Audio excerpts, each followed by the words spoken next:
All right. Hey, everyone. It's Steve Van Tassel and Jay Pounds, and we're here with the Dynasty Owner Podcast. What's up, Jay? How's it going, Steve? Good, good. We are a couple of days after the NFL draft.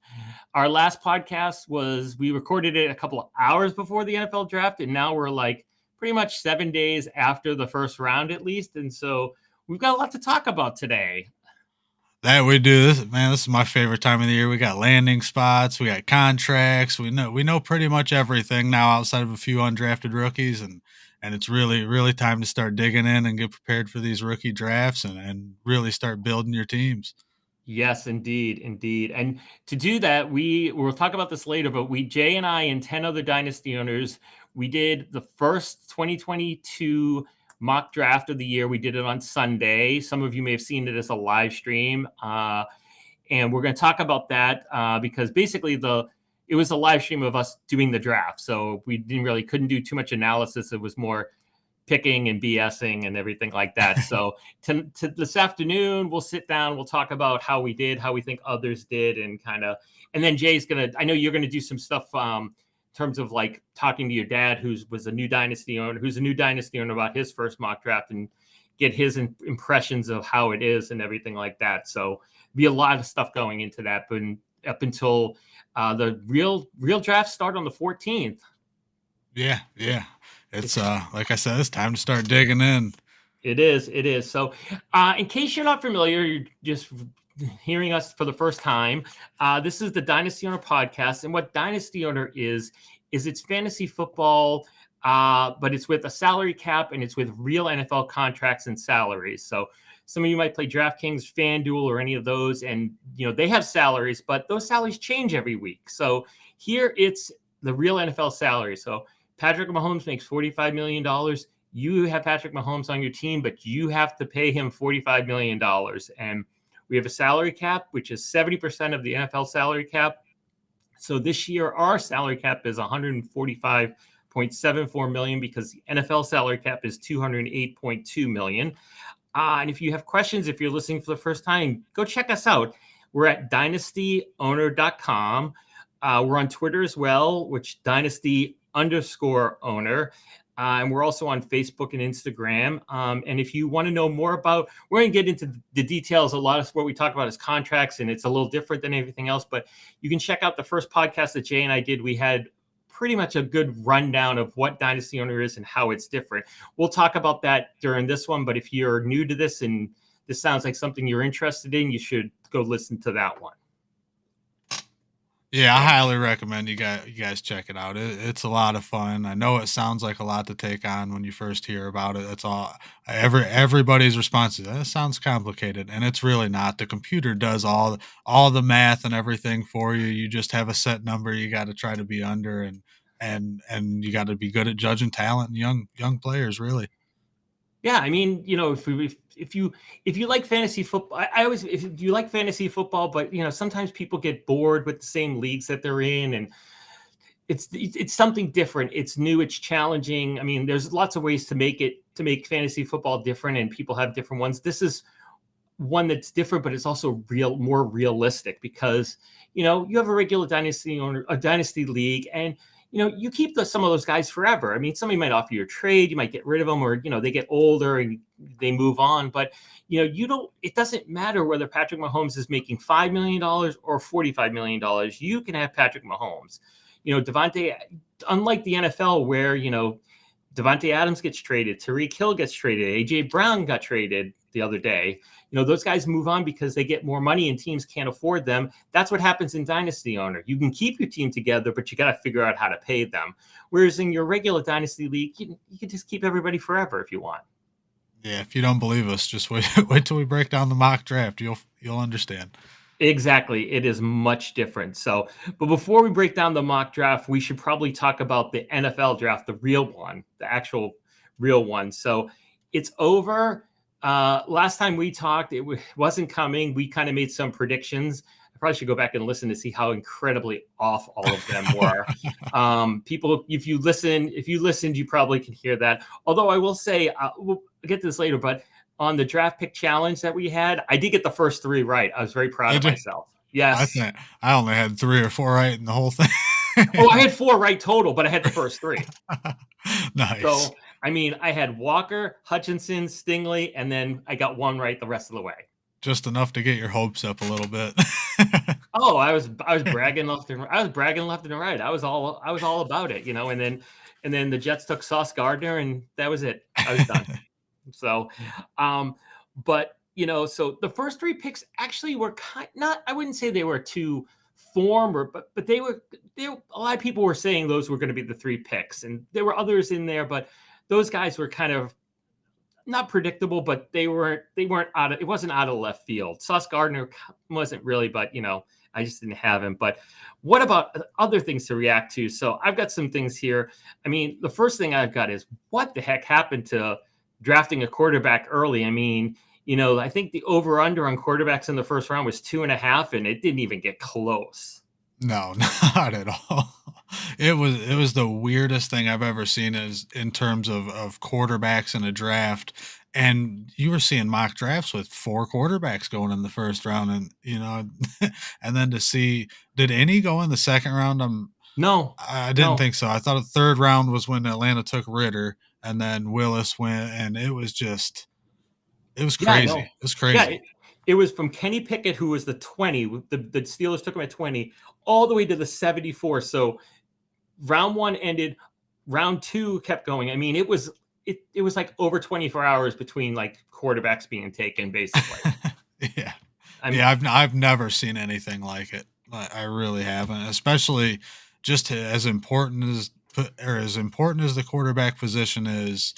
I thought somebody was going to take a chance on the upside of Willis well before the halfway through the third round. I think it was just Yeah, unbelievable. yeah, no, I agree. I agree. It's funny because I I can remember I was looking at. I saw somebody who was convinced, some mock drafter out there. I forget who it is. I don't want to name names, but was convinced that Detroit was going to take him with the 2 pick, Yeah, the yeah, it's 2, and he went with the 80. I mean, Detroit, instead of taking him with the 2 pick, Detroit passed him over at least 3 more times. yeah, and even as crazy as that sounds, almost everybody had him going 20 to Steelers, and if not there, a couple picks after to somebody. Yeah, Nobody had that guy out of the first round in the entire industry that I seen. Not one had him out of the first round in their final mock drafts, and I can't recall a time that remember something like this happening. no, I mean they'll get a guy or 2 wrong, but I mean but never like 2 rounds completely wrong. Yeah, So and especially for the entire industry to be, to be on somebody and just no scout, clearly no scouts cared for the kid. Otherwise, they'd have drafted him much higher. If they see him as a huge developmental project, and for whatever leaks came out were way out of left field, apparently. yeah. So I agree, but I mean sometimes these teams that's what they do. They throw people off and everything. It's not to say that Detroit didn't like him, but I guess they just didn't like him as much as they thought as everybody thought they did. Yeah, So, yeah.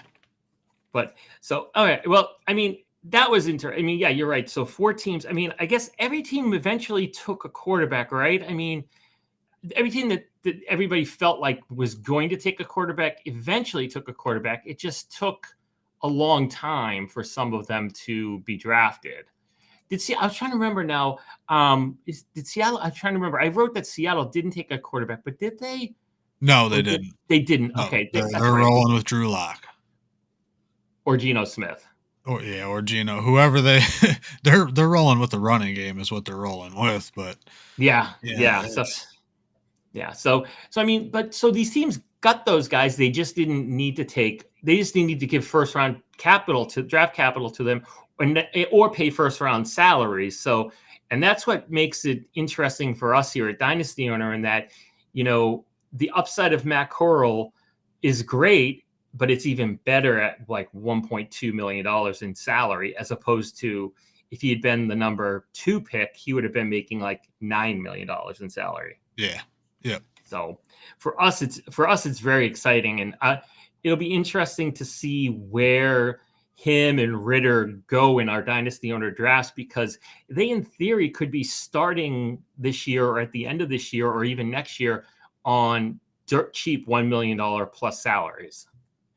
Yeah, it's definitely something you have to consider with the two because they don't have much talent in front of them to beat out in terms of production in the NFL. I mean, you can say Mariota and Darnold are as talented as you want to, but they haven't done anything in the NFL. And going back to your point from the other day, Arthur Smith benched Marcus Mariota. He'll do it again if he needs to. This isn't some love affair in Atlanta that's going on here. Yeah, I'm sure Arthur Smith likes Mariota, but I don't see him going to the grave with Mariota by any means, you know? He's not going to ride him to a 1-15 season. No, not at all. Probably, yeah, probably not. I don't think the fans in Atlanta would enjoy that. So, all right. Well, the next question, you might not know this, but I'm a survey researcher at heart. That's what I did for a lot of years, and so I put this question down as like if I was writing a survey question. So pretend this is like what people used to do. We used to interview people on the phone. So I'm kind of like interviewing Jay at this point. So Jay, on a scale of 1 to 10, where 1 being not too crazy and 10 being extremely crazy, let's rate how crazy the middle of the draft and the run on wide receivers was. What's your number between 1 and 10? I'm going to go with like a 6 because I halfway expected that run to happen. The only thing I didn't expect to happen was Jahan Dotson to go in there. I was expecting at least London, Wilson, Olave, Treylon Burks to all be gone at that by pick 20, I'd say at the least. And it happened pretty much. Outside, like I said, outside of Washington taking Jahan Dotson over, I'm having a brain fart here. Who's the fifth wide receiver? But outside of them taking them, yeah, they took him over Burks. They took him over Burks and a bunch of other players. I'm trying to remember. I mean, yeah, you're saying about having that. I'm having it too. We should probably edit this out, but we won't. But I mean. Yeah, no, they definitely, it was a surprise. Yeah, he went ahead of Burks basically, and like the guys who were taken in the second round, like a Christian Watson and everything. So 6, I'm surprised. I mean, from watching the draft on TV and listening to things and stuff like that, I mean, at times I thought some of those guys' heads were going to explode with the trades going on and stuff like that. So I would have had it closer to like an 8 or a 9 personally. And it's not just that it was just, there was a trade. All of a sudden, Drake London was taken and then Wilson was taken. And then there was a trade and then there's a trade and wait, Marquise Brown is going to Arizona. What? And then all of a sudden it's like, and then I saw on Twitter before it was announced on TV that like AJ Brown was going to the Eagles. And I was like, is this a misprint? Is this like one of those parody sites? This is like, what is going on? I mean, so I just thought that like, I don't think it was, maybe it was an hour. There was like a good hour where it was just consumed with wide receivers practically. I know a couple of other guys got taken, but it seemed like it was just consumed by like wide receivers. Yeah, if you want to add the 2 trades into that, then absolutely, I'm going with like an 8 to a 10 there. But as far as it was Jameson Williams was the other one. As far as them, I kind of expected at least that big 5 to be off of the board by at least Green Bay at the absolute latest. So but counting the trades, I was shocked that AJ Brown went to Philly. That was absolutely nuts. And then Marquise Brown followed shortly after, which was crazy because I did not expect Baltimore to get a first round pick out of him. That really, really surprised me, the first round pick for Marquise Brown, who's got a 5th-year option next year. So he's not going to be a cheap player, and they already got DeAndre Hopkins at $27.5 million. So I was pretty shocked by that trade too. But 2 days later, it made sense because when Hopkins, the 6-game suspension, then all of a sudden the light bulb went on above everybody's head, like in the cartoons, and it was like, oh, now we know why they traded for Hollywood Brown. This is starting to make a lot more sense than it did like 2 days ago. Yeah, that and it'll while Hopkins is out, it appeases Kyler Murray, as a former teammate as a Sooner, and they have to do something with all the rumors and stuff going around this offseason. They got to make the kid happy because there's no way you can let him walk if you're Arizona.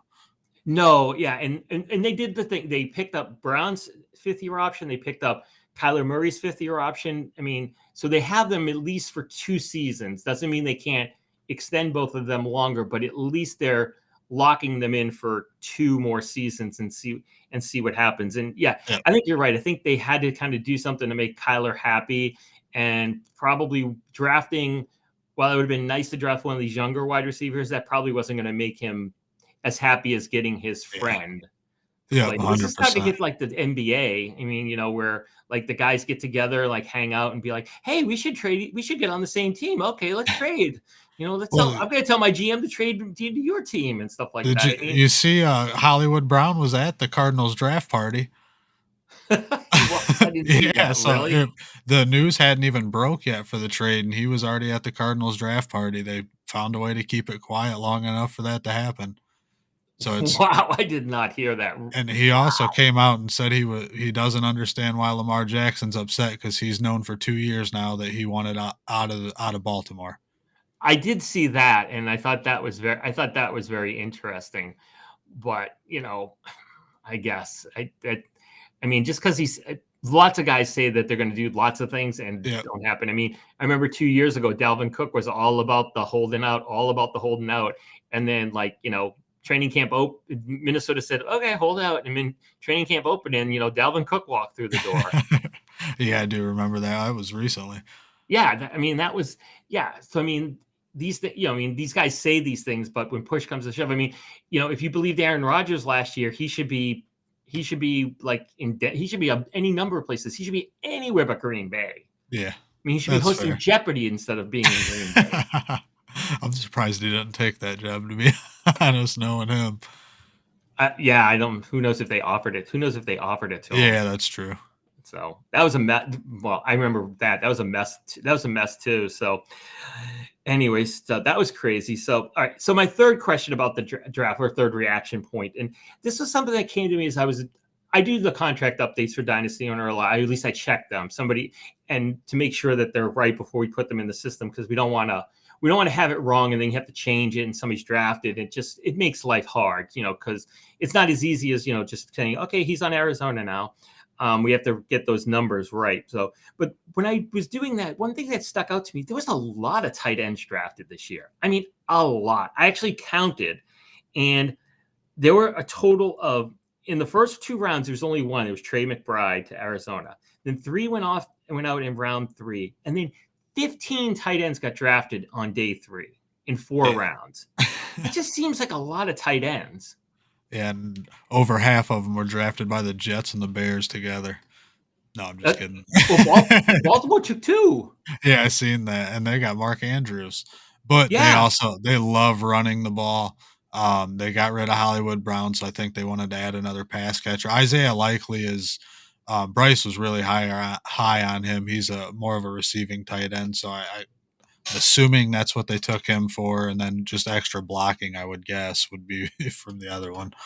Yeah, I mean, they do pay Nick Boyle a lot of money to block, so Yeah, yeah. they're not above doing that. But the question, I guess, in terms of Dynasty, the thing that sticks out to me is I've been looking at the 2021 drafts to sort of give people flavor for something I'm going to do about who was picked and how many picks were made and that sort of thing. So people who are going to do their first rookie draft have a sense of what happened last year, so they can kind of know what's going to happen this year, or at least get an idea of what might happen this year. But last year, do you know how many? Let me ask you. I wrote this down, but maybe how many tight ends were taken in every Dynasty Owner draft? Only 2 tight ends were taken in every single Dynasty Owner draft.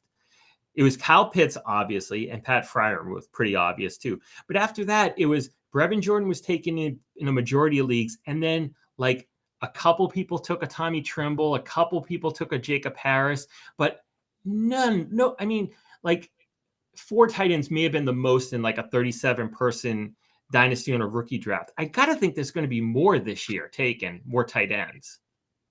Yeah, you would have to think so. And not even necessarily because of so many tight ends were drafted, but just because it's not as strong of a draft class, especially in terms of running backs and quarterbacks. So I think, yeah, the tight ends will they'll just naturally come into play into this year's draft. Yeah, so I mean, that's going to be something that's going to be very different. I mean, and this is where you talked a little bit earlier about like evaluating talent, because a lot of these salaries, those guys, when you get picked in the fourth, fifth, sixth round, your salary is different, but it's not dramatically different. The difference between like Jameson will, the difference between like being taken for example, Garrett Wilson, his average salary is like 5.14 million. Chris Olive was taken with the next pick, and his is 4.8 million. And then Jameson Williams was taken with the next pick, and his is 4.365 million. But then when you get down to like tight end, in the fourth round, Baltimore took Charlie Kohler, for example. He's going to make $1.09 million. And then like 11 picks later, they took Isaiah Likely. He's going to make $1.04 million. So there's not, in terms of like salary, there's not it's a $50,000 difference. It's a difference, but for the most part, if you want to draft a tight end for some reason at the end of your dynasty rookie draft, you'll probably have both of those guys available to you. Yeah. So then you have to decide, okay, who's going to be better? Who do I like better? And that's where, like you said, talent evaluation comes in. It's not just grabbing the guy with the bigger salary because he's probably better. Oh yeah, I think this year versus last year or next, talent evaluation is going to come into play a lot more. Just as far as like, you look at who do you want to take, a Christian Watson, a Sky Moore, or a Jahan Dotson? One of them was a first rounder, the other two weren't, but you're probably going to take Watson or Moore over Jahan Dotson. So you're going to have to pick and choose this year, or you can even add George Pickens in there. Which one of those guys do you want to take? So you're going to have to pick and choose outside of owning, 8 or 9 draft picks this year. You're going to have to pick the guy you like. Yeah. Yeah. So, I mean, especially when they're all about the same contract, I mean, Yeah. Earlier this year, I kind of did a series because some guys have been getting the same contract, like Leonard Fournette and James Conner. They got the same contract. It's 3 years. It's $21 million. It's $7 million a year. So if you're going into a dynasty owner draft, you have to sit there. You can't go, well, I'll save a little bit of money by taking one of those two guys. No, they're the same amount of money. So you have to, if you want to take a running back at that point and spend $7 million, you have to decide who's better. Yep. There's no cop out of like, well, I liked him better, but I wanted to save the couple of $1,000. Like, no, there's no savings. They're the same.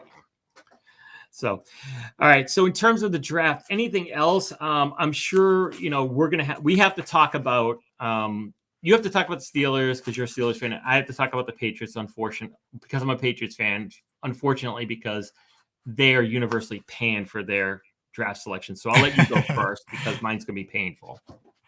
All right. As far as the Steelers pick, I'm on the record. I'm not very happy with it, but at the same time, I trust Pittsburgh. Their front office is smart. They tend not to miss quite often. So as far as them taking Pickett over Willis, I didn't personally like it, but I'm okay with it. Why I liked Willis more, I feel he has the higher upside, and the AFC is an absolute gauntlet. You can't. I don't see any realistic shot of anybody winning in the AFC with an average quarterback. I think you have to have a top-notch quarterback in the AFC if you want to try to win a Super Bowl, and that's just because of the amount of talent that's in that half of the league. So, like I said, I trust it just because of who the front office is, but I would have just, if they were going to go with Pickett there, I would have rather seen them take their best player available on the board and wait till next year. But apparently they had Pickett rated much, much higher than Malik Willis. So, like I said, I guess I trust it. Okay. What about any other picks for the Steelers that you're like super happy about, or besides the first round pick, or maybe, I don't really want that guy? The one I'm very happy about is the George Pickens pick. Steelers have, in general, been the best wide receiver drafting team in the league. George Pickens, if he wouldn't have gotten hurt, he probably would have been a first round pick. Some say he might have been the best player in the draft, best wide receiver in the draft. I don't know. Haven't watched hardly any film on him at all, but everything I've seen, he's extremely talented. And if the Steelers are going to get him when they already got Fryer, Muth, Johnson, and Claypool, they got to extend Johnson. So for them to to invest a pretty high pick in him. I'm very excited about Pickens. And then watch out for Calvin Austin too. It's another receiver they drafted that I've seen a lot of people talking about before the draft. He's out of Memphis, but I'm pretty intrigued by both of those guys. Okay, cool. Well, you talk about the Pittsburgh being one of the best wide receiver drafting franchises out there, and we'll go back. We'll go to my team, the Patriots, who probably is the one of the worst wide receiver drafting teams ever out there. I mean, I go way back. I can remember when we took Hartley Dykes with like the 15 pick, and he was from like Oklahoma State, and he did nothing, but he was like a superstar compared to like N'Keal Harry. Because like, I mean, and the trail is littered with guys that the Patriots have taken way too high in terms of wide receiver. We'll see if Thornton from Baylor is another one of those guys, but you know, in the hoodie we trust, except for wide receivers, I guess is kind of the caveat. So, but in terms of like, I know everybody was panning that Cole Strange pick, but the people I saw who support that pick basically said, hey, he reminds them of Logan Mankins. Logan Mankins was a great guard for the Patriots, and everybody said they drafted him way too early. And in the end, it didn't really matter. Yes, maybe they could have got him with the second round pick and taken somebody else with the first round pick. But if he pans out and plays 10, 12 years for the Patriots, you know, at the guard position, nobody will be saying, oh, they should have drafted him in the second round. Yeah, and I mean, in general, Bill Belichick hits on his offensive linemen when he drafts them. Yes. You know, so it might have been a shock, but clearly he sees something in the kid, and I'm going to defer to that on that one. You know, the wide receiver, I'll question that one, like you said, but I'm shocked the Patriots haven't went to a strategy of just strictly free agency at that position and try to build up through the draft everywhere else. You know, you could look at the recent trades that have happened that they, you know, you could have got AJ Brown for a 1, and it. So I don't think the Titans would have traded him to the Patriots per se, Probably not. You're right. but you know, Allen Robinson's getting 15 million a year. You know, there's talent to be had on free agency, and then you look at their best player they've ever not maybe probably ever, but at least best season they've ever had at wide receiver, Randy Moss, was through a trade. You know, so yeah. I'm just a little shocked they haven't tried that avenue yet. Yeah, I mean, true. I don't know. The last couple of years they've been just scrapping in the trash cans for wide Yeah. receivers, and it just seems like a philosophy. And it seems at this point, especially with the way things are going, with all the receivers getting big money, they seem to be the outlier in terms of that. The Steelers have good wide receivers, but they're still young and they haven't gotten paid yet. The Patriots purposely seem not to want to pay anybody like go out and take a wide receiver who's going to be a lot of money. And maybe they feel a little burned because last year they did the big splashy thing with, you know, Hunter Henry and Jonnu Smith, and Henry was fine, but Jonnu Smith is kind of a little bit of a bust so far. We'll see whether that continues or not, but maybe they were just a little shy on that. You know, Robert Kraft will spend money. He'll spend a ton of money, and you know they've done it for years. But it just seems like certain positions they won't do it for, and wide receivers just one of those positions that they're just like, nope, not going to pay. Well, I feel like when they do, it's more of a Belichick saying, "I'm smarter than you, and I'm going to pay this guy." You know, they're not paying the proven veterans. They pay the Nelson Aguilars, and like you said, I mean, Hunter Henry was a lot more proven than Jonnu Smith, and he's worked out. But the two they took a chance on just were terrible for them this year. You know, and Jonnu Smith and Aguilar. Yeah, I like the Jonnu Smith move. I thought he was very good for Tennessee, and I thought that they could use him. I thought Josh McDaniels would use him in a variety of ways, and I was very surprised that he didn't work out. Very surprised at that. I was too, to be honest with that. I did like the signing, but just looking back at it, he wasn't. You know, if I just don't understand why they don't go after a proven wide receiver like an Allen Robinson. They should have pushed a lot harder for him than they did. I don't even know if they even knocked the door on that situation or not, but I didn't hear anything about it if they did, and I should have. Yeah, I've contended for what they need. They need an alpha number one wide receiver. Devontae Parker's a nice wide receiver, but he's not like a number one wide receiver. He's not the Randy Moss. He's not Randy Moss. He's not Allen Robinson. He's not AJ Brown. He's okay. And Mac Jones isn't Tom Brady, and Belichick needs to realize that that True. kid needs some help. But I do True. I like Kendrick Bourne. I like Jacoby Myers. They just like you said, they need that physical presence there. Yeah. Yep. So that's basically the Patriot trap assessment. Plus, they took a lot of running backs, but every Belichick seems to like having a lot of running backs. So we'll see. I don't think that indicates any dissatisfaction with Stevenson and Harris. I just think it indicates the fact that, I don't think he ever wants to be stuck in a Baltimore, situation where he's got to get Devontae Freeman and Latavius Murray off a gurney to come help him have running backs. So I just don't think he wants to do that. So we'll see. So all right. Well, the last thing on the draft, and we touched on this earlier, was the draft pick challenge. Nobody won the $1 million because nobody got past the third pick. I think we were talking about this. I thought somebody would get further. I didn't think 3 would be the best anybody would do. I was very surprised about that. And the shocker was that the most number of picks anybody got was 7 correct. So, I mean, that just seems absurdly low to me. It does, but when you look at this draft, like we talked about, it was either last week or the week before, the draft last year's draft, we knew the top 3 or 4 picks 100% guaranteed. This year you had no idea even who number 1. I mean, we could guess who number 1 was, but we weren't Yeah. sure by any means, and then 2 was even more sketchy than that.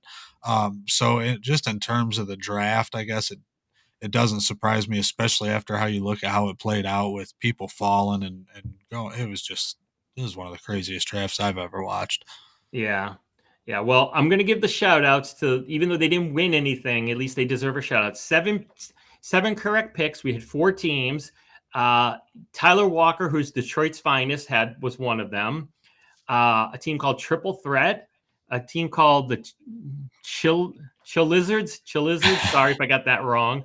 And then one of my personal favorite team names on Dynasty, Country Roads Take Mahomes. Yeah, I like that one too.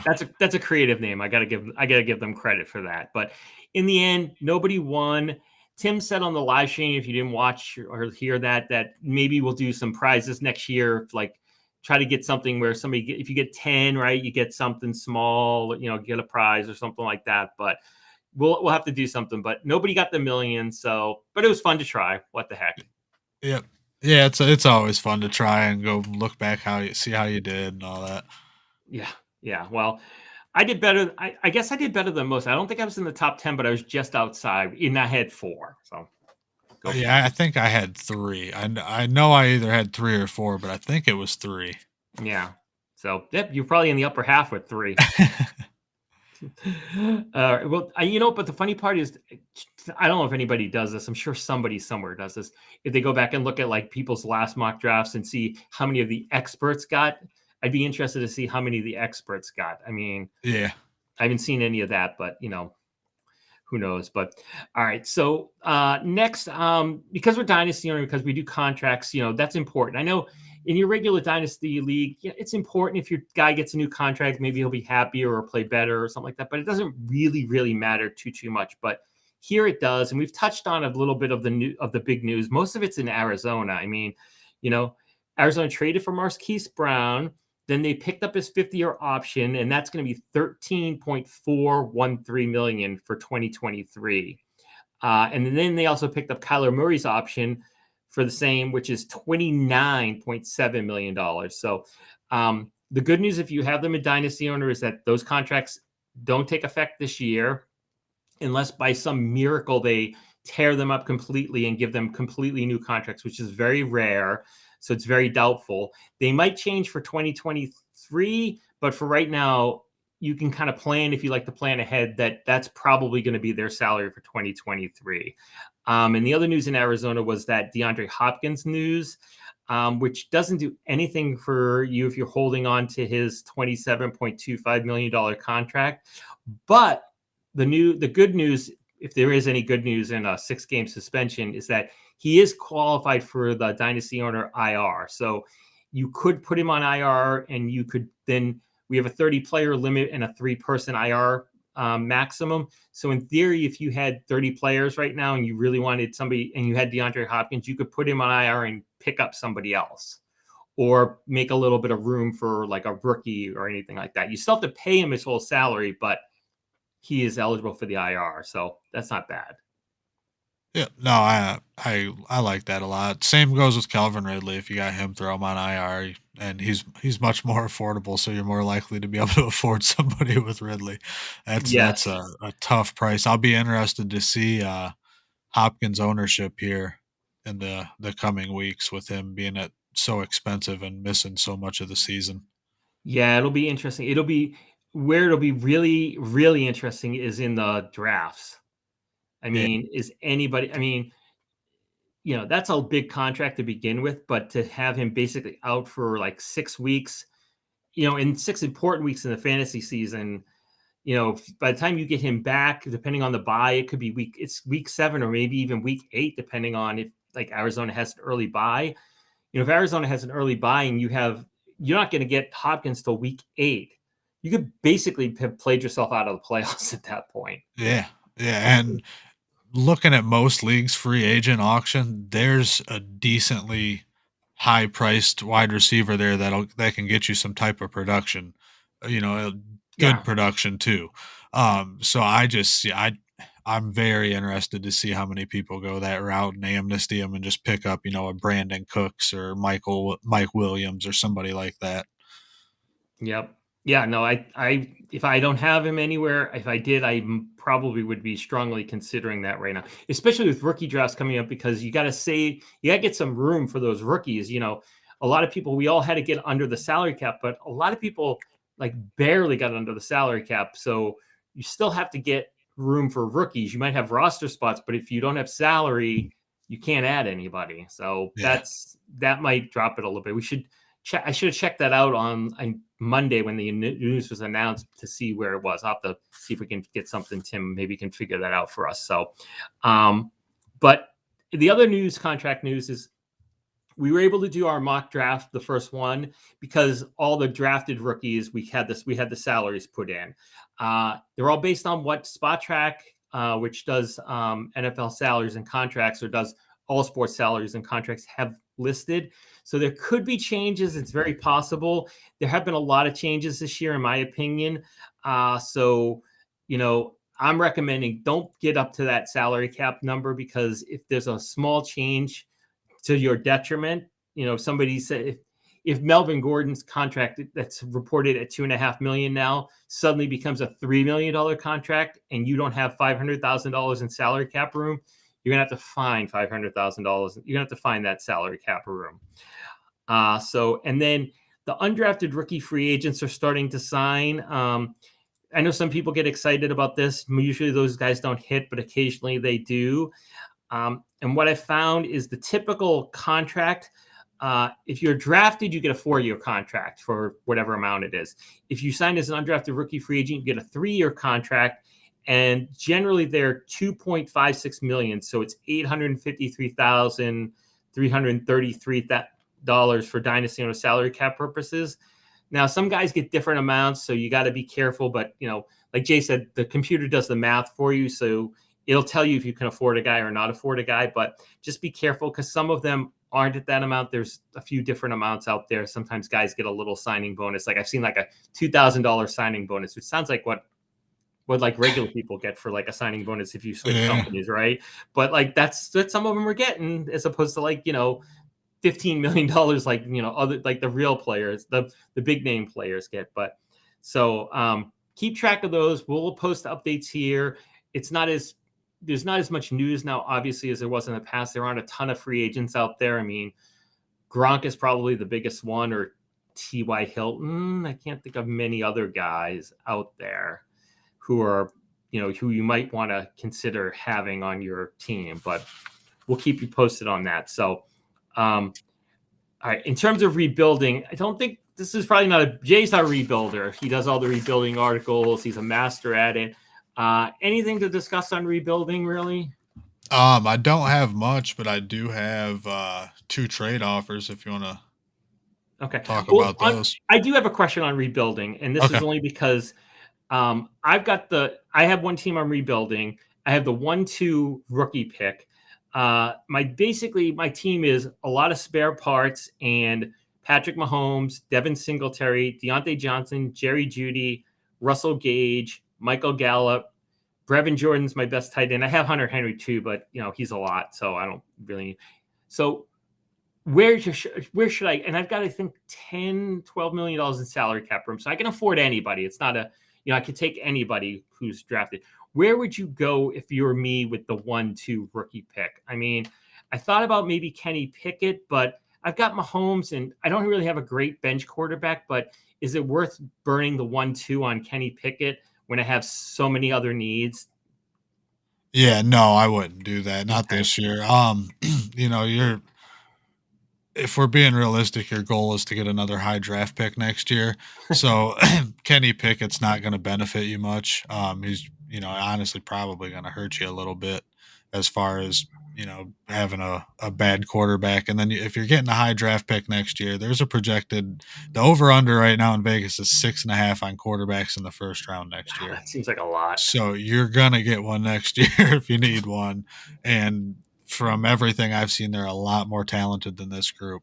So no, I definitely wouldn't do that. If you can, I would target the 1-4 and see if you can pick up a second to move down 2 spots, and then take either Drake London, Garrett Wilson, or Jamison Williams at the 1-4. One of those 3 will be there. Somebody's going to take Breece Hall before that.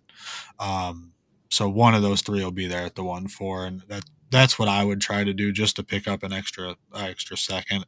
Hopefully the guy with the 1-4 has a decent second. If not, try for the 1-3. Maybe add your third in to get the second too and move back 1 spot.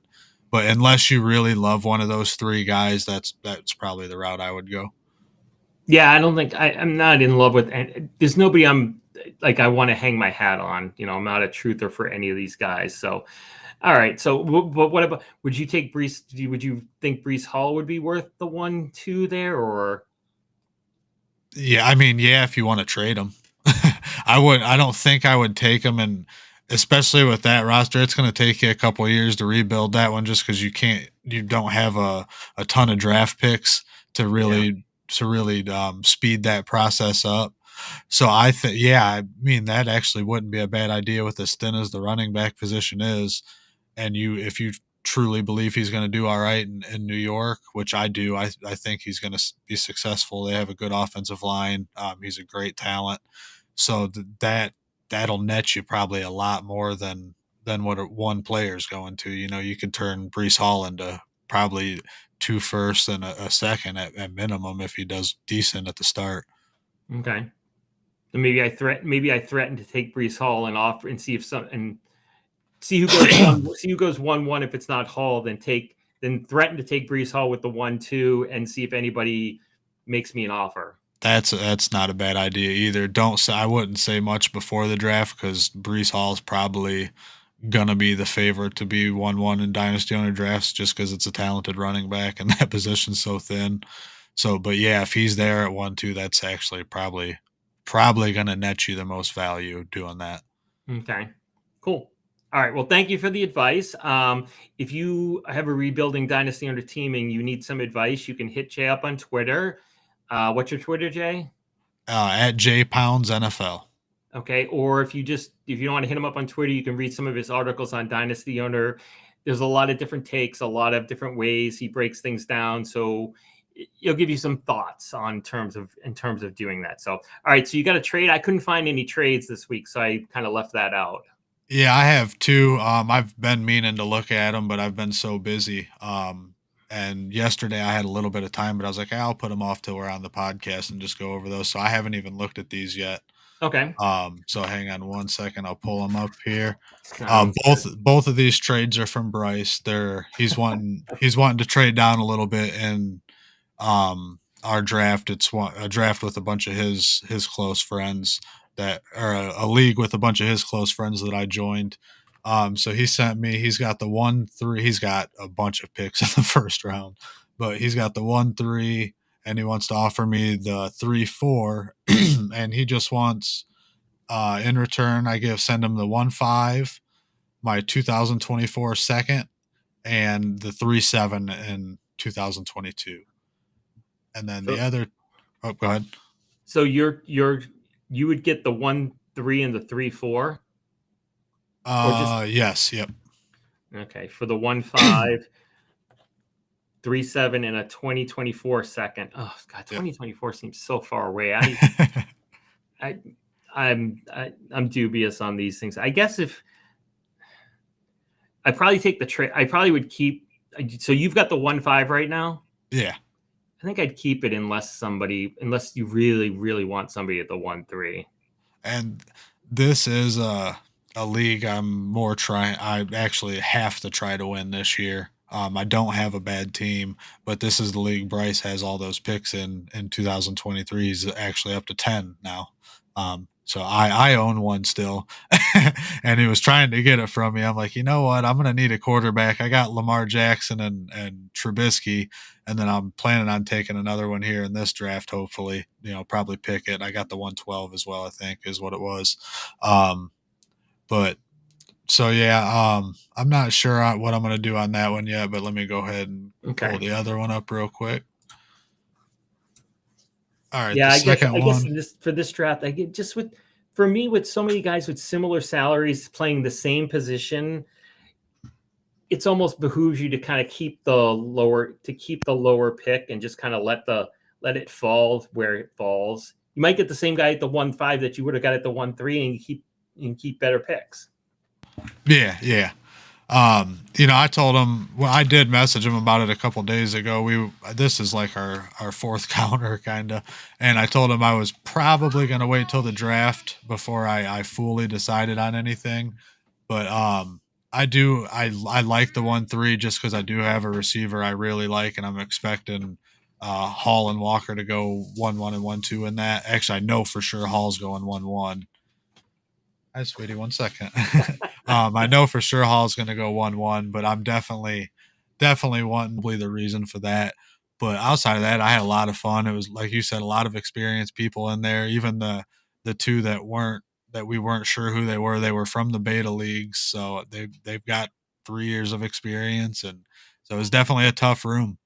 Yes, it was. It was. So, but there were people who didn't get picked who maybe should have been picked, and then there weren't a lot of them, though. I have to say, because when we were sitting there at the end, I was struggling to find guys. I mean, you can check out if you want to check out the live stream. You can go to 2.5 hours in. You can see sometimes where I'm showing my screen because I was trying to show the live board, but then when I needed to pick, I went to the picks and I would sit there and I would scroll down and I'd be sitting there going, God, can I find anybody here I want to take? I mean, and there were guys I wanted to take, but I couldn't afford them, or they were just ridiculous salaries and I didn't want them, but I was sitting there trying to look for some players and I'm like, Jesus, is there anybody here I can find? And at times it was tough. It was, there was not a lot of good stuff at the end. There were a few people who had salary cap could take some good guys at the end. There were a couple of picks that were really stellar at the end, but those were the people who had money. I mean, and I had money, but I did my kind of usual. I left about 18 million in salary cap room, and actually, I did this out. I drafted the 9th. I had the fourth most salary cap left. So if this was an actual league, I'd be pretty well positioned in terms of adding players, because we draft to 25, but you can have 30 on your roster. So if you draft up to the limit, you're at the limit. If you want somebody, you got to drop somebody. And it's not it's not a free drop. You have to pay money.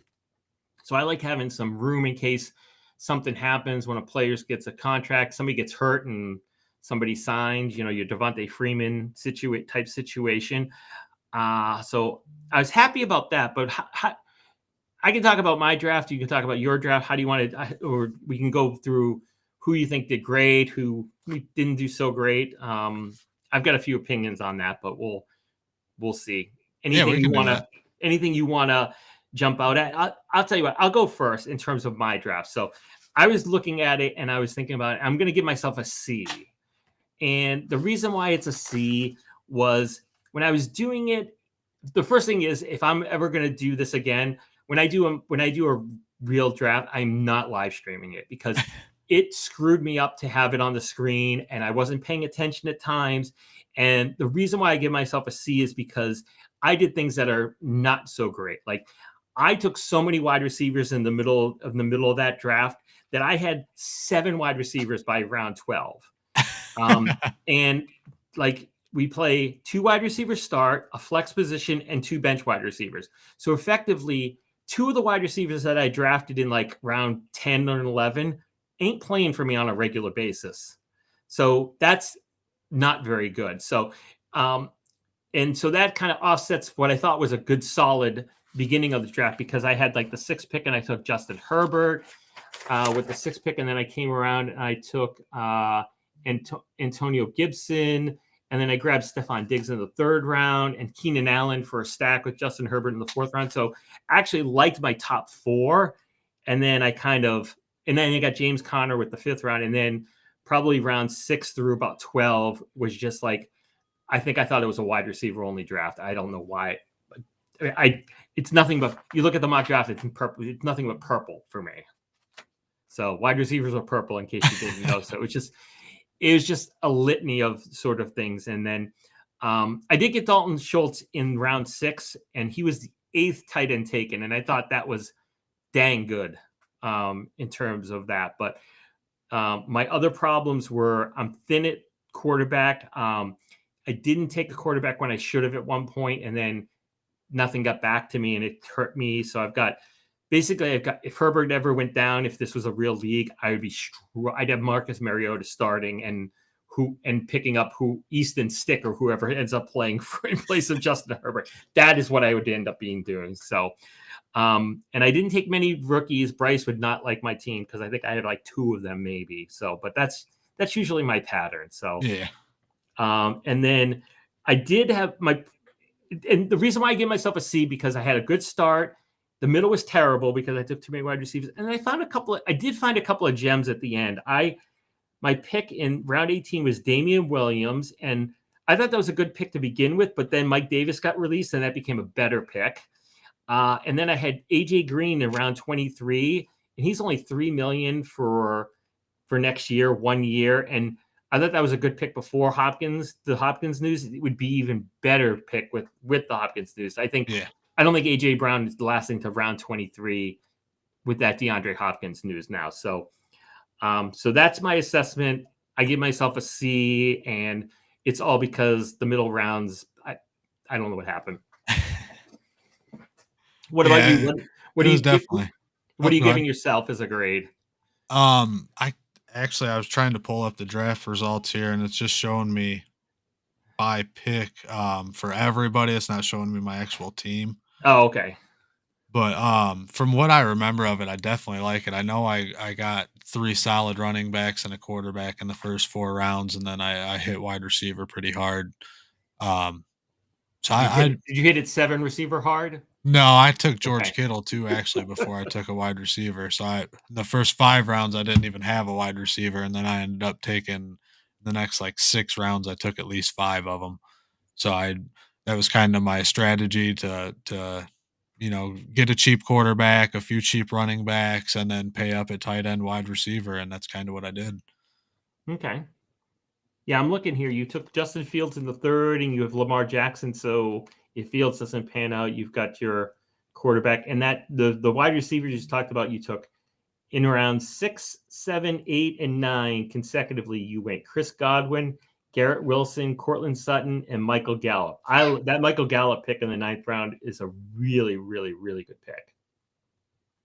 Yeah, I liked it too. I couldn't believe he was still there, especially on a 5-year deal at that salary. It's just going to be such a value here in a year or 2. Yeah, I mean, and I look at some of the guys who went before him, and yeah, that's a pick that's a pick I really like. I don't know why. If I'm taking 7 wide receivers, I don't know how I avoided taking him as one of my 7 wide receivers, but that's why I'm grading myself as a C. All right. So, in terms of what do you remember anybody having a really great draft? Somebody who you were like, The one that took all the wide receivers definitely was questionable. I can't remember which team that was. The New Mexico, maybe. Oh, he took a bunch of he had a bunch of receivers at the end. He had two. He took first two. He actually had three receivers in the first four rounds. He took. Yeah, and it was all ones that needed a contract within the next year. Oh, that's right. It was McLaurin, DK Metcalf, Metcalf, yeah. and AJ Brown, and then he took Zach Wilson in the third, which I find to be a humongous reach personally. Yeah, I mean, I took Fields in the 3rd, and I thought that was a little high, but I'm biased on Ohio State, and I know my dad loved him, so I had to get him if I wanted him. So Yeah. that's kinda why I took him there, and then I had to plan to take Jackson at some point, you know? I wanted to have a team that I could use for the future, and if Jackson's contract wasn't outrageous, I could keep him and Fields, have 2 rushing quarterbacks for a few years, and then move on from Jackson when I needed to. Okay. How do you think your dad was the only sort of dynasty owner rookie, so to speak? He's never done a mock draft. He's never done dynasty owner before. How do you think he did? No, Saturday, actually, I had to go to his house and help him make a dynasty owner account and everything, so he's brand new, but I don't That's what we think do he for our did. parents, though. We make. I mean, Right. I have to do all sorts of computer stuff for my mom. It's just that's what we do, right? Yeah, it sure is. So he did well, I feel like this was his normal strategy he does quite often in drafts. I've drafted with him a lot. He hammers rookies early in dynasty drafts and then finds some veteran value in the later rounds. And he knew there was going to be some good expensive players left. Obviously, the Hopkins pick don't look so good now, but Well, this was before. yeah, I'm not. You can't criticize that because there was no news at that point. Yeah, he spent no money at the beginning, and then he had like a 4 round spot where he spent like $90 million. yeah, he had Hopkins, Michael Thomas, DJ Moore, and there was one other one I'm missing, but yeah, he's Patrick, definitely he took spent up. Patrick Mahomes, DeAndre Mahomes, yeah, Hopkins, and DJ Moore in like three out of 4 rounds, and so yeah, that pretty much is 40. That's 90 million. That's 91 million, I think. So yeah, that was pretty much all of his salary, all of yeah, his salary cap. The one, this was, I understand he probably doesn't think about this or realize it, but he did get stuck. He spent the most in salaries. He has like $60,000 left, so he can't get anybody. And his last two players were pretty much guys who he had to take like in terms of salary, because I think he took who was it? He took JT Barrett and he took some quarterback I never heard of. yeah. He So did say that if had that been a real draft, he would have steered away from either Michael Thomas or Hopkins and picked between one of the two. He's like, but I knew I didn't really have any ramifications afterwards, so I just took both of them and tried to have the best roster of on the screen as I could. okay. Okay. Well, that makes sense. But in terms of like, when you do these mock drafts, when you got to be careful when you get into a real live Yeah, one, because things can get away from you. And all of a sudden you look and you're like, hey, I thought so-and-so wasn't taken. It's like, well, he hasn't been taken, but he doesn't appear for you because his salary is $5 million and you have $4 million left in salary. And that's what happens at a certain point is you don't get to see who's left. If you don't have the money to put that guy on your roster, you don't get to see that they're still out there. yeah, yep. That's such a cool feature. You can only or you can only see people you can afford, and it was funny because I didn't even realize it at first, and I'm like, where in the world's Dak Prescott at? And then it's just the computer don't let you see the players, even if you had 60 million left and say Dak was still there, but you didn't have enough slots left to fit. It still wouldn't show you. You have to be able to fit the full players under just because you can fit Dak under. If you got 10 other picks and you don't have roughly 10 million after you pick up Dak, you're not going to be able to see him. Exactly. Yeah. So it kind of it prevents you from getting stuck and not Yeah, being able to pick anybody at the end. So you can't forfeit a pick.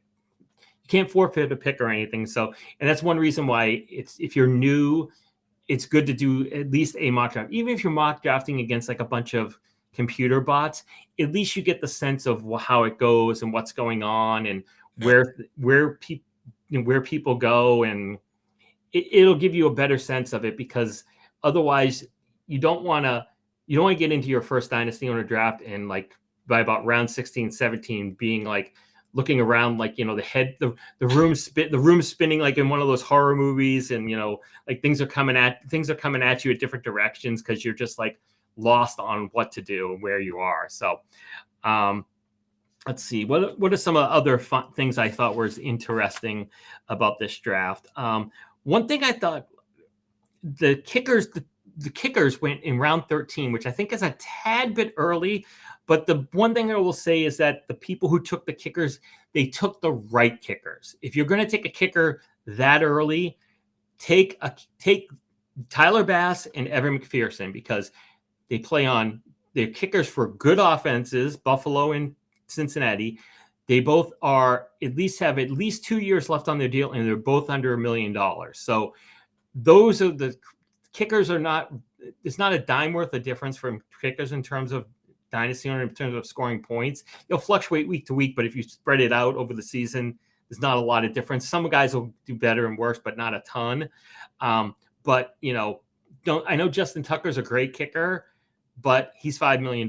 So like, he's not much greater than Evan McPherson, and you have $4 million left if you take Evan McPherson that you can put towards getting a somebody who can be like a practice squad wide receiver or your bench tight end or something. So I thought the kickers were taken early, but if you're taking a kicker early, those were the kickers to take. Let's see what else. There weren't a lot of one thing I saw, but there weren't a lot of runs. How you get into drafts sometimes and all of a sudden you look up and it's like 7 wide receivers have been taken in a row. The biggest run I saw was 5 wide receivers at one point from any position in like round 11. And so it seemed like people, I don't know if they were conscious about this or just kind of the way it worked out, but I remember my first dynasty owner draft, 9 running backs went off the board in a row. It was incredible that it just, and I wasn't involved in that run because I hate to be involved in a run like that unless I'm like the first or second guy. I don't want to be the guy taking the 8th running back in a row, because I just think at that point you're taking a running back because you think a running back should be taken, not because it's the best value there. But and it's probably because of the experience of some of these guys who drafted, but there were no real big runs of like 10 running backs in a row, or 6 wide receivers. The biggest one I found was 5. So I thought that was interesting. Yeah, I think a lot of it had to do with how that first round played out. It was really, a couple running backs, a quarterback, and then the back half of that draft had a lot of wide receivers with a couple wrinkles, with a couple wide receivers or running backs sprinkled in. So I think that kind of affected the rest of the strategy. And then the second round was real similar to that. The people that took receivers in the first took one in the second, and so on and so forth. So I think that kind of had a lot to do with it, just pure roster construction. But outside of that, I did notice it would be 3 wide receivers, a running back, maybe 3 more wide receivers. So there was like somewhat of runs, but you always had something else sprinkled in the middle of them. Yeah. Well, I'll tell you what, I'm going to read the first round. So we got to get this posted somewhere, these draft boards, Yeah. but I'm going to read the first round. And the one thing that sticks out to me, and see if you can catch so the first round was Jonathan Taylor, Najee Harris, Javonte Williams, Jamar Chase, DeAndre Swift, Justin Herbert, Austin Eckler, Justin Jefferson, Kyle Pitts, Jalen Waddle, Terry McLaurin, and Joe Burrow. Anything sticks out to you about that first round? The Terry McLaurin. Okay. Do you notice a theme of that first round? No, it must have went over my head. Nobody took anybody in the first round who makes over 10 million, who makes double Oh, digits. yeah. Joe Burrow is the most expensive person taken in that first round, and he's a little over 9. So, which I think personally, is a mistake that some people make in Dynasty Owner, is that they'll take a guy who's really a first rounder, but they make so much money that they really shouldn't be taken in the first round, but they'll do it. Like last year, I saw people taking Patrick Mahomes and $45 million in the first round. It's like, yes, you're getting probably the best quarterback, but you've hamstringed the rest of your draft because there's players you're not going to be able to take at certain spots. So I thought it was interesting that nobody took a $10 million player there. I mean, and there was like the first pick in the second round was Cooper Kupp. So that broke it right there. Yeah. But nobody went out and took nobody took Dalvin Cook. I think that just kind of speaks to how much, how the type of people that were in that draft. It would, like you said, we had a lot of experienced people there, and I think that right there shows it. Yeah. I mean, after Cooper Kupp, the next person who made over $10 million was Mark Andrews. So I mean, which is a fine pick. I mean, he was the tight end one last year, and he's not even the most expensive tight end. He's 14 million, which is he's $1 million under, but there's still a couple of guys ahead of him. So I don't have a problem with that pick, but he wasn't the first tight end taken. Somebody took Kyle Pitts before him, and if you ask the person who took him, I bet the answer would be, yeah, because he's $8 million versus $14 million. So I thought that was interesting. I didn't realize it at the time when we were drafting, but as I look back at it, I was looking back and I saw that, and I thought that was something good. I think that's a good way to do it. But what that does is it makes it tougher later on. It makes the draft tougher later on. Yeah. Oh yeah, definitely. Because when you get to some of the later rounds, everybody's still available to everybody, as opposed to sometimes you can see people get themselves into a bind and you're like, well, there's no way they're going to take such so-and-so here because they can't afford him. If they do, they have no money left. And, then you can start to think about those things. So I know it's hard for you to look at the draft board. Were there any surprise picks for you? I had one that I'm kind of was a little bit shocked at, but do you remember anything that stuck out to you in terms of you were like, whoa? Yeah, but I can't think of it off the top of my head. Now go ahead and say yours. Let me look at So my draft board real quick. mine was, and I looked at this earlier today. Mine was, and I can't criticize. He's the Chase of the Ring champion, but I thought that Skull Vikings, and it's a mock draft, but he took Albert O, and then he took Irv Smith in the 10th and 11th round. I know they're cheap. I know they're like $1 million each. I know Albert O's was a little over one, and I think Irv Smith is 1.4 or something. But if he went into a season with those two guys as his top two tight ends, and then he took Brevin Jordan later, and then he did take Gronk at the end, which would give him a starting tight end. But I just thought Albert O in the 10th round just seemed very high. There's a lot of people that are really, really high on him with Wilson going there, and I'm not quite sure why. He's never really been one to throw to his tight ends. He's never really had a good fantasy reliable tight end. So I'm not too sure where they're getting Jimmy that. Graham, but that's the best. Yeah, I think he had one decent fantasy year there. I mean, he had some years where you could start him and it would be okay, but I think he had one above average year, and that was about it. So especially with the wide receiver talent they have in Denver, I don't know. I don't see it. Yeah, and the running backs they have too. I mean, he's at best their sixth option, right? Yep. Yeah, so he's got to be. I tend to agree, and so taking him, even though he is $1 million, taking him in like the 10th round just seemed high to me. Sorry, champ, love you, Hey, but he's planting his flag. I didn't. Just when I was looking at it, I was trying to see if there's anything stuck out at me, and that was one of them.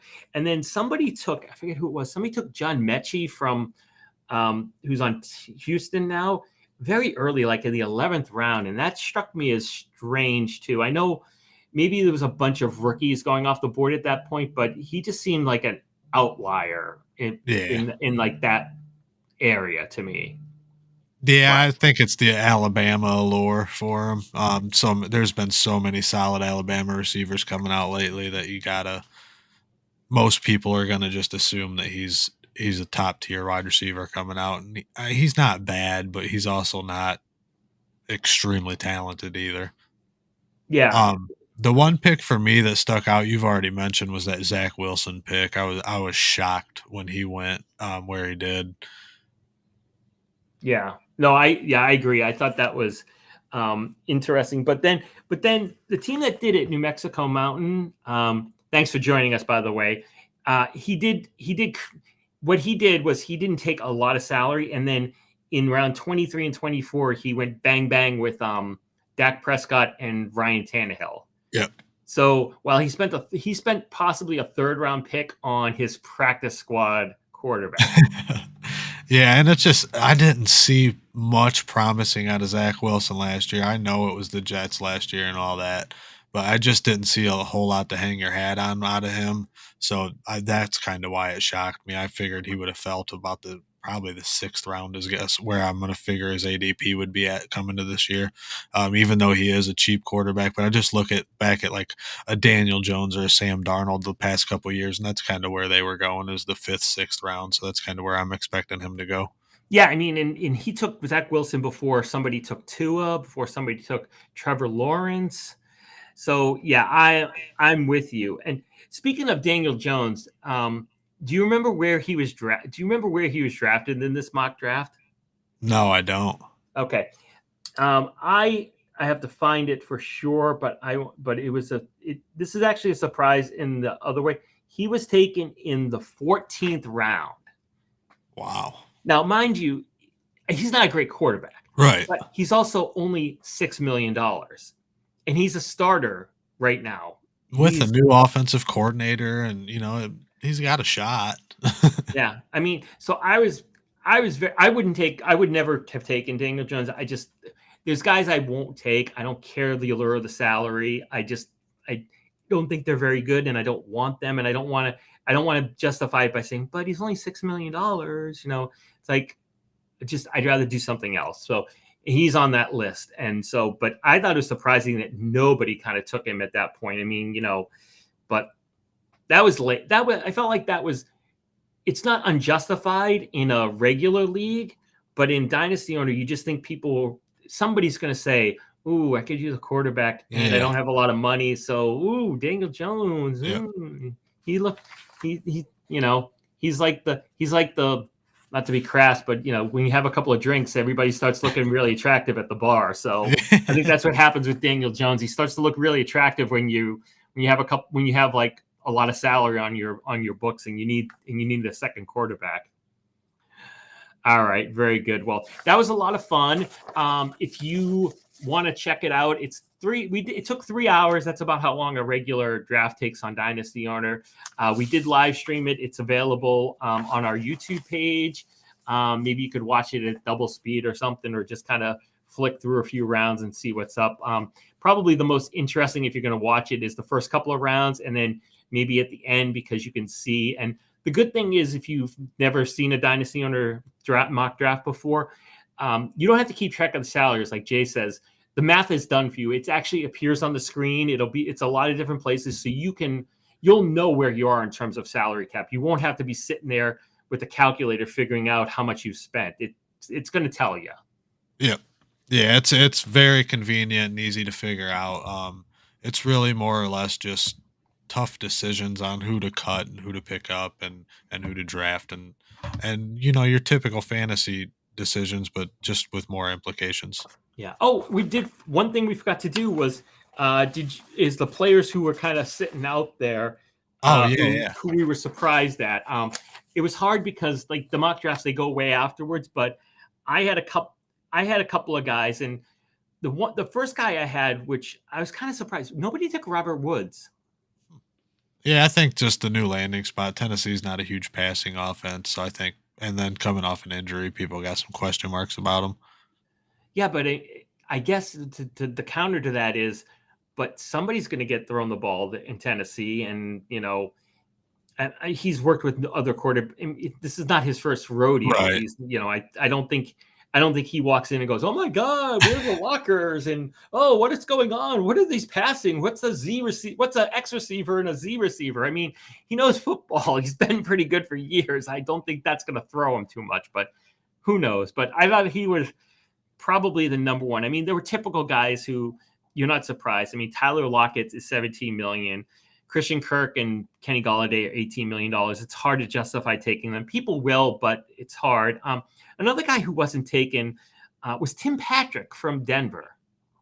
I mean, the contract is $11 million. I know he's not really the top receiver there, but I'm just surprised. I guess I was surprised that somebody didn't take a shot at him, and maybe it's just, there's a lot of wide receivers at that point in that kind of salary range, but that was a guy I was surprised at.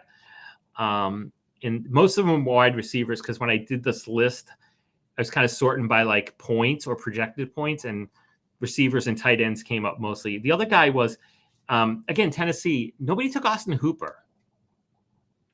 And yeah, that is interesting. He's only $6 million now. I mean, so and they're like there's, I know they don't pass a lot, but there's also not a lot of options there. So why not Austin Hooper? I'm not saying he's like your starting tight end, but I wouldn't mind him as a bench tight end. Tannehill seems to really like throwing to the tight ends in the red zone too. I mean, Mecole Pruitt had like 4 or 5 touchdowns last year, so he's definitely got an opportunity there especially in the red zone. Yes, and then Jeff Swaim, and they don't have Anthony Ferkser anymore. That he was exciting for a hot minute. All right, and then I was trying to find a running back to save my life. I mean, there was nobody left. I mean, you name a running back and they were taken. Yeah. So it was interesting. A lot of times in these drafts, you look at it and you're surprised at who goes and doesn't go. But there weren't too many of those picks. And so thanks to Nick Larimore, who, while Jay and I were busy, he screenshotted the draft board, or else we never would have had it. And because I was trying to screenshot who was left to see if we could have anything like that. So thanks to everybody who joined us. Check it out. It was a lot of fun. So we've gone actually a while, but this was a good conversation. Any parting words you got, Jay? Yeah, just start time to getting into them rookies. Do your homework, because you're going to have a lot of tough decisions between players to pick, and unless you plan on drafting a bunch from the same position. Okay. And we're going to do, I think Tim and I talked on the live stream, we're going to try to do a rookie mock draft on the live stream, because, those are 3 rounds, 37 picks. We can do that, in a half an hour at tops. So we're probably going to do one of those maybe the next 2 weeks before the regular drafts. The first real startup drafts start on the 14th. Okay. Or is that might be the day for the rookie drafts? I have to remember, but nothing's starting yet. You can still mock draft. Go ahead and do it. But we've got it pretty soon. Real drafts are going to start. I think the rookie drafts are on the 14th, and the startup drafts are the 27th, if my memory serves. That sounds right. Yeah. So check out your Dynasty Owner Team page if you haven't. It usually pops up and tells you. And if you're new, it's somewhere you can find it. So, or watch the live stream. Check it out. If you like this, there's probably a way to like it on Apple or Spotify or all those places where you're listening. Please do. Please join Dynasty Owner if you want. You can register for an account and look around without buying a team. I know you can do that. If you did the draft challenge, you probably already have a login. And then follow me. I'm at SteveVT33 on Twitter. What's yours, Jay? At JPoundsNFL. Okay, and it's Dynasty_owner. The website is dynastyowner.com. And we will thank you for listening. Hope you enjoyed it. We'll be back again next week. See you guys. Thanks, everyone. Bye.